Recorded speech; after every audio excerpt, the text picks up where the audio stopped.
Fala, guerreiros! Muito boa tarde. Vai me contando aí como que tá o começo dessa semana pra você nos comentários. E olha só essa boa notícia. O Hugo Motta decidiu responder à afronta do Supremo Tribunal Federal. Ele não aguentou a pressão. De fato, o presidente da Câmara, Hugo Motta, é hoje talvez o homem mais pressionado do Brasil. E a pressão da direita sobre ele funcionou. Nesse vídeo eu vou te mostrar duas coisas. Primeiro, como que o Motta não resistiu à pressão dos seus colegas deputados e, em segundo lugar, como que isso levou Motta a decidir responder ao STF. E aqui eu vou te mostrar qual que vai ser a resposta dele à decisão unânime da primeira turma que, no STF, mandou prosseguir a ação do golpe contra Bolsonaro e contra Ramagem. A ação ela até ficou paralisada, mas muito parcialmente, e os deputados consideraram isso um verdadeiro atropelo das suas prerrogativas, porque de fato é um atropelo, certos eles. E eu vou te mostrar no finzinho como que pode surgir disso tudo uma solução real para o que está acontecendo. Bora então direto para o primeiro ponto, começando com a seguinte matéria da Folha de São Paulo, cujo título eu vou ler para você agora. Motta aguarda a posição jurídica da Câmara para definir resposta ao STF no caso Ramagem. Olha, gente, a matéria ela começa dizendo que o Motta está esperando a conclusão de um estudo da consultoria jurídica da Câmara dos Deputados para ir reagir ao STF e que ele deve se posicionar até amanhã, terça-feira. Mas eu vou ler para vocês o trecho mais importante dessa matéria que mostra como que o Motta não conseguiu aguentar a pressão. Olha aí. Motta tem dito em conversas reservadas querer agir com responsabilidade para evitar um atrito entre poderes, mas ele ressalta que foram mais de 315 votos a favor da medida que paralisa uma ação penal contra o parlamentar. Por isso, ele busca dar uma resposta aos seus pares. Olha, se você achava que o Motta ia ensaboar, ia aguentar a pressão dos deputados, e se isso aqui vê que ele vai dar uma resposta te deixou animado, deixa o seu like para mais gente também se animar nesse começo de semana e ver como que a pressão funciona e para seguir impressionando. Ou seja, gente, apesar do Motta não querer comprar briga com o Supremo, porque afinal de contas o Motta tem rabo preso com os ministros, em razão das investigações que correm no tribunal envolvendo as emendas parlamentares, como aliás o Alcolumbre, gente, também tem o rabo preso. E aí o Hugo Motta acabou ficando numa sinuca de bico. De um lado, a pressão do Supremo, seu rabo preso. Do outro lado, a pressão dos pares. E ele não aguentou a pressão, porque agora ele tem 315 deputados no pescoço dele, indignados com o Supremo por ter atropelado a Câmara, fora a pressão das redes, que tem cobrado uma reação do Motta. E mais, como eu mostrei num vídeo aqui no canal que viralizou com quase 1 milhão de visualizações nesse domingo, o STF agora arrumou um novo inimigo poderoso depois dessa afronta, que passou a ser aí, então, um aliado de Bolsonaro. E quem que é esse novo aliado do Bolsonaro e novo inimigo do Supremo? O Centrão. O Centrão não gostou nem um pouco de ver o STF pisar na cabeça da Câmara ao afrontar uma decisão soberana dos deputados desse jeito. Eu vou deixar o vídeo aqui na tela no final e também na descrição para vocês verem depois porque vale a pena. Mas, embora a Folha tenha dito que o Motta ainda aguarda o parecer da consultoria jurídica da Câmara, o jornal O Globo ele foi além. E ele revelou para nós que ele já sabe o que ele vai fazer em reação ao Supremo Tribunal Federal. E eu vou ler então para vocês o que saiu aqui na coluna da Mela Megali. Olha o título aí. A resposta de Motta ao STF após decisão que mantém o processo contra Ramagem e Bolsonaro. A equipe jurídica que assessora o presidente da Câmara, Hugo Motta, tem trabalhado em uma resposta ao STF após a corte manter o processo contra Alexandre Ramagem e Jair Bolsonaro. A aliados, Motta destacou que a reação dos deputados à decisão foi muito negativa, pois os parlamentares consideraram a medida uma afronta ao legislativo. O presidente da Câmara disse a congressistas que algo será feito para mostrar a insatisfação com a corte. Quem diria, hein? Algo será feito para mostrar a insatisfação com a corte. Olha, as duas matérias, elas não falam qual que vai ser essa resposta, o que vai ser esse algo contra a corte. Qual vai ser a resposta jurídica do Motta ao STF. Mas qual será? Olha, tem uma solução paliativa e uma real. Vamos começar com a primeira, que é o que tudo indica que ele vai fazer agora. Tudo está indicando, inclusive pelo que o líder do PL, Sóstenes Cavalcante, já tinha comentado, que o Mota vai recorrer da decisão da primeira turma para que esse caso seja julgado no plenário, pelos 11 ministros do Supremo e não pela primeira turma apenas. E como eu já expliquei para vocês naquele outro vídeo que eu comentei e vou deixar para vocês no final, isso não resolve o problema, é claro, mas ajuda a piorar a situação para o STF publicamente. Ou seja, sair da turma e ir para os 11 ministros não resolve totalmente o problema, porque eles devem decidir de modo desfavorável à Câmara. Mas piora a situação para o STF porque coloca todo o ônus público de decidir contra a decisão soberana da Câmara sobre as costas, sobre os ombros dos 11 ministros do Supremo, onde a gente sabe que tem divergências. Sem falar que um recurso da Câmara dos Deputados não é algo simples assim, que os ministros possam ali desdenhar, descartar sem nenhum desgaste. Não, é um dos poderes da República. E isso constrange os ministros e faz a briga escalar, já que eles não vão querer retroceder no seu posicionamento. Como eu disse, essa é uma solução paliativa, ela não resolve o problema. Só que ela, por outro lado, estica a corda com a Câmara e é aqui que pode a verdadeira solução aparecer. Não vai ser uma solução jurídica, a verdadeira solução, mas sim política.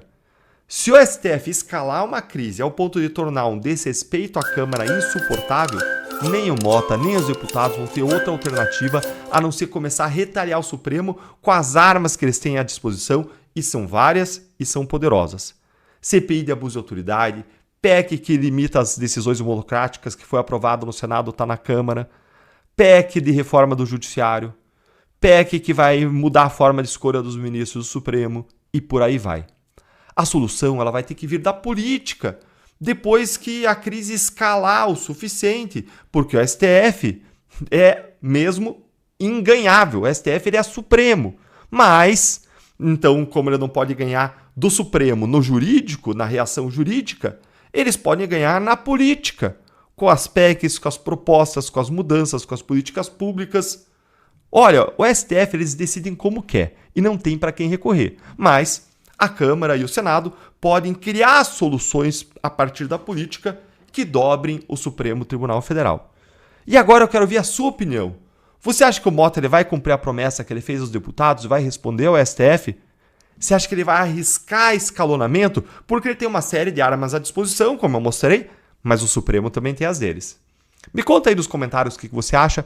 Curte o vídeo para que a voz da nossa indignação com os abusos do STF e do governo Lula vá sempre mais longe. Se inscreve no canal, aqui é a sua casa.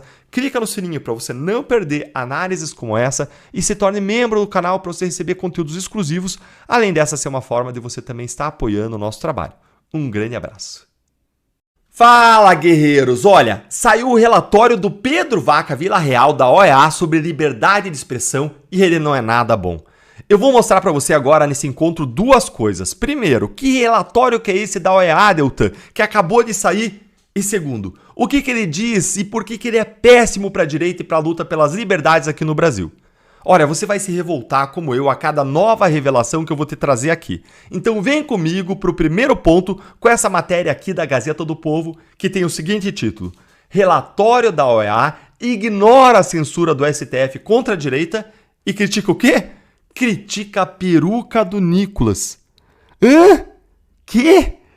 Pedro Vaca, você só pode dar brincadeira, de brincanagem com a nossa cara, né?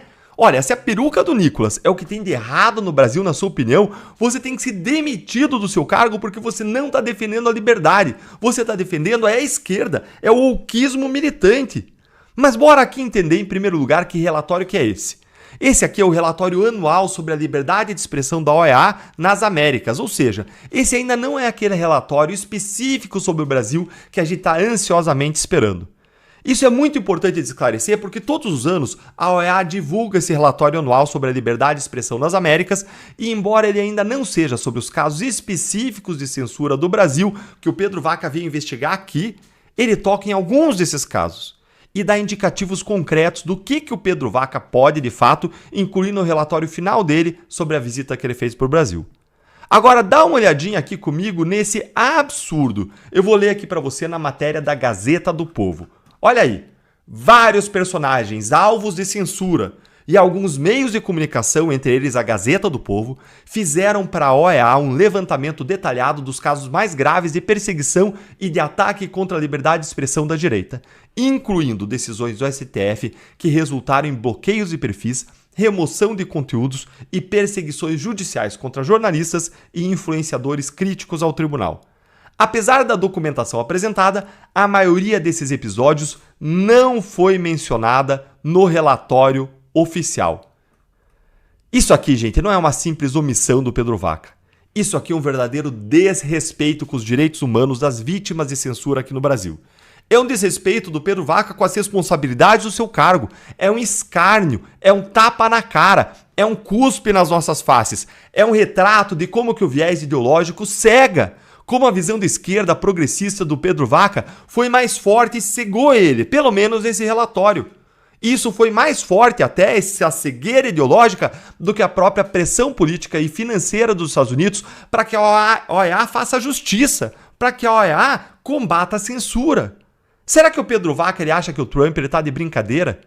Se você está absolutamente indignado com esse relatório como eu, senta o dedo no like para a voz da nossa indignação chegue mais longe, talvez até o Pedro Vaca, e segue aqui comigo agora para o segundo ponto, em que eu vou te mostrar um pouco do que ele diz e é ainda mais revoltante. Vou ler para vocês. A OEA chega a mencionar algumas medidas do judiciário contra plataformas digitais, como o bloqueio da rede social X, mas trata do tema sem condenação explícita às ações. Como um tema a ser observado, sempre terceirizando qualquer juízo sobre o que fez o STF. Essa mesma isenção não se vê, por exemplo, no caso da peruca de Nicolas, ou da batalha judicial entre a Patrícia Campos Melo e o deputado Eduardo Bolsonaro, em que a OEA assume um posicionamento claro. É absurdo, gente. O Pedro Vaca ele trata a censura e o bloqueio e banimento de redes sociais no Brasil como o bloqueio do X, como do Rumble, que existe até agora, como se fosse um esforço do STF contra a desinformação e fake news aqui no Brasil, ignorando completamente que se trata de uma questão não apenas de liberdade de expressão, mas de devido processo legal, de decisões e ordens de censura de morais que são absolutamente ilegais no nosso ordenamento jurídico, debaixo da nossa Constituição, que, aliás, nem conceitua o nosso ordenamento jurídico o que é desinformação. Antes de eu seguir te mostrando o tratamento indignante que o Pedro Vaca deu ao caso de censura do Felipe Martins, o que vai te revoltar, eu preciso te perguntar uma coisa. Você por acaso viu essa notícia importantíssima na grande mídia? Na Globo News, talvez? Ou será que no Jornal Nacional? Não, né? Não viu, né? É por isso que eu preciso falar com você sobre a Gazeta do Povo, que trouxe essas informações cruciais pra gente. Enquanto uma parte da grande mídia tenta abafar o regime de censura no Brasil ou passa pano para os abusos do STF, a Gazeta faz diferente. Ela expõe a verdade, ela expõe aquilo que os poderosos querem esconder, ela denuncia, sem máscara, sem passar pano, sem distorcer. É por isso que eu escrevo na Gazeta, eu participo dos programas, eu sou leitor há anos. Lá não tem militância, não tem pauta encomendada, não tem medo de dizer a verdade. Se você também está cansado de ser manipulado por uma imprensa que age como assessoria dos poderosos, faça como eu, assina a Gazeta do Povo, que aliás patrocina o canal e permite vídeos como esse. Apoie o jornalismo independente que respeita a sua fé, a sua inteligência, a sua liberdade, os seus valores. E aproveita, porque para quem acompanha o canal, você pode assinar por apenas R$1 por mês nos 3 primeiros meses. R$1 por mês nos primeiros 3 meses. Gente, é isso mesmo, você pode também mirar aí no QR Code da tela, tá desatualizada aí a promoção que você vê na tela, mas é R$1 por mês nos primeiros 3 meses, mas no QR Code você chega lá, ou basta você digitar www.gazetadopovo.com.br/Deltan e você vai ter acesso a essa promoção, e você pode cancelar quando quiser. É um valor simbólico para você experimentar o jornalismo diferente, que não tem conchavos, não tem acordos. Basta acessar aí agora gazetadopovo.com.br/Deltan ou usar o QR Code que eu joguei na tela ou o link que eu vou deixar para você na descrição. Assina lá, a sua assinatura faz toda a diferença. E agora olha a desfaçatez do Pedro Vaca ao tratar da censura do Felipe Martins, que ele trata como se fosse um dia no parque. Olha aí, ó.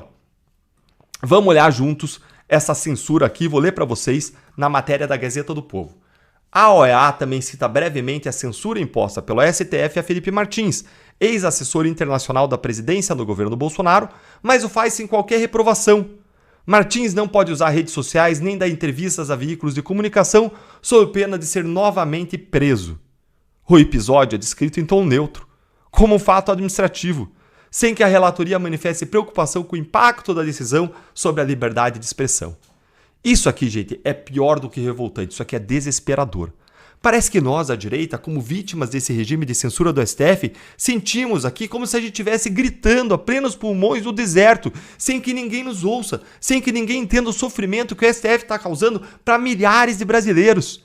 Esse relatório do Pedro Vaca, vergonhoso, escondeu várias coisas.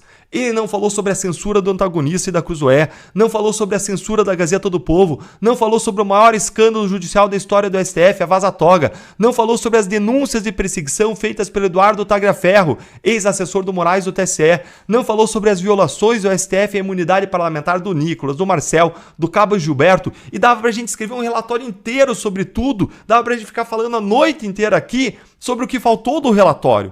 Isso é um vislumbre sombrio do que vem por aí. A julgar por esse relatório, as conclusões do Pedro Vaca sobre a visita dele ao Brasil aparentemente virão na mesma linha, escondendo, ocultando, omitindo os verdadeiros abusos, passando pano para o Supremo e os abusadores do poder e colocando a direita como a vilã e a esquerda como os mocinhos. É uma verdadeira tragédia para os direitos humanos. A questão agora é, Pedro Vaca vai mesmo fazer um novo relatório nessa mesma linha?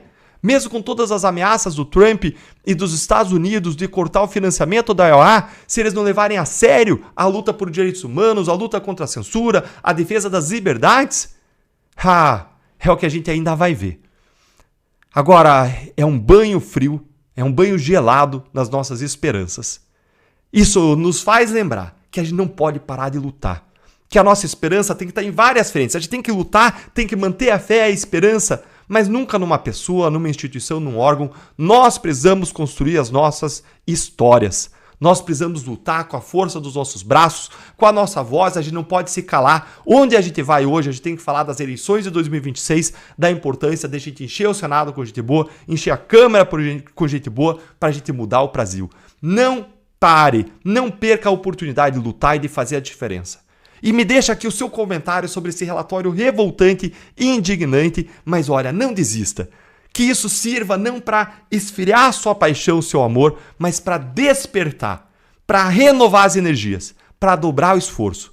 Não vamos fazer o que eles querem, que é nos calar. Se eles nos caçam, a gente dobra a energia, a gente luta em dobro. Se eles nos silenciam, a gente luta em dobro. Se eles fraudam, se eles silenciam, se eles escondem do relatório os abusos, a gente luta em dobro, a gente grita em dobro, a gente ergue a nossa voz em dobro. Nós não vamos desistir do país. Um filho teu não foge à luta. Um grande abraço.